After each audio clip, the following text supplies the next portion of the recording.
Im Jahr 2021 fand bei Stena Line ein wahrer Generationenwechsel auf einer von Deutschland aus startenden Route statt. Doch welche Fähre darf seitdem den größten deutschen Fährhafen anlaufen? Welche Vorteile bringt das neuere Schiff gegenüber seinen Vorgängern? Und um welche Route geht es eigentlich? Das alles und noch vieles mehr erfährst du in der heutigen Ausgabe Fernnews Spotlight. Bleib also auf jeden Fall bis zum Ende dran, um alles Wichtige zur Stena Livia zu erfahren.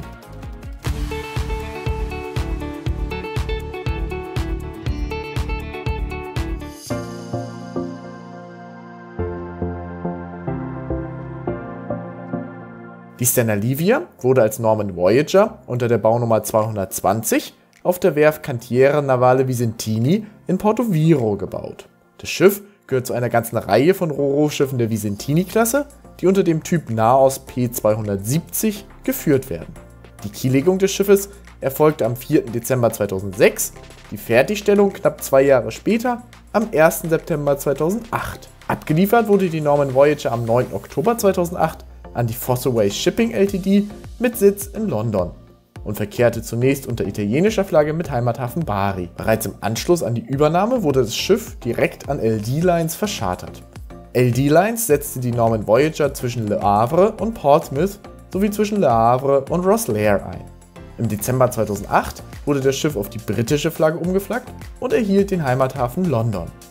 Am 13. September 2009 absolvierte die Fähre ihre letzte Fahrt für LD Lines und wurde anschließend an Celtic Link Ferries verschartert, die die Norman Voyager zwischen Cherbourg und Portsmouth sowie zwischen Cherbourg und Rosslare einsetzte. 2 Jahre später, im Oktober 2011, wurde der Charter beendet und die Norman Voyager kehrte zu LD Lines zurück.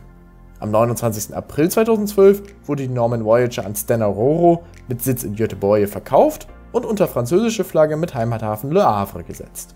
Von Februar 2013 bis März 2014 wurde das Schiff von DFDS Seaways zwischen Portsmouth und Le Havre eingesetzt.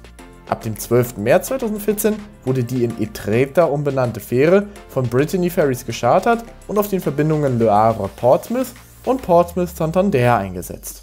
Am 9. April 2021 endete der Chartervertrag und Stena Ro-Ro übernahm das Schiff wieder, benannte es in Stena Livia um und setzte es unter zypriotische Flagge mit Heimathafen Limassol. Fortan wurde das Schiff an Stena Line verschartert. Im Frühjahr 2021 setzte Stena Line die Stena Livia zunächst auf der Verbindung Nynäshamn-Ventspils ein, bevor sie seit dem 27. Juli 2021 die Route Travemünde-Liepaja bedient und dort zusammen mit ihrer Schwester Stena Flavia die beiden Oldtimer Stena Gotica und Urd ablöste. Hier zeigt sich die Brisanz dieses Generationenwechsels. Die Stena Livia bietet bei einer Länge von 186 Metern und einer Breite von 25,6 Metern auf 2255 Lademetern Platz für Fracht und Pkw sowie in 428 Kabinen Platz für bis zu 800 Passagiere.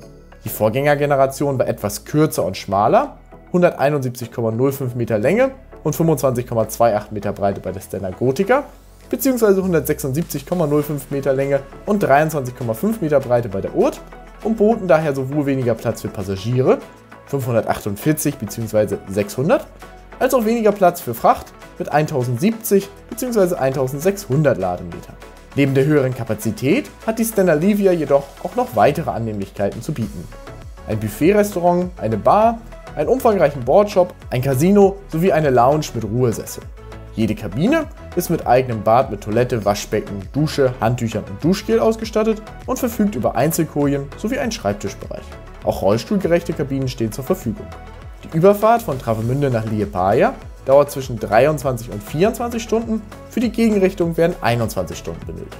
Seit dem 15. Februar 2023 verkehrt die Stena Livia unter dänischer Flagge mit Heimathafen Hellerød. Bist du schon einmal mit einem Schiff der Visentini-Klasse oder sogar mit der Stena Livia gefahren? Dann würden wir uns sehr über deine Erfahrungen in den Kommentaren freuen. Selbstverständlich darfst du aber auch wie immer bei Fragen oder Anmerkungen den Kommentarbereich nutzen. Wir hoffen, dir hat dieses Spotlight gefallen.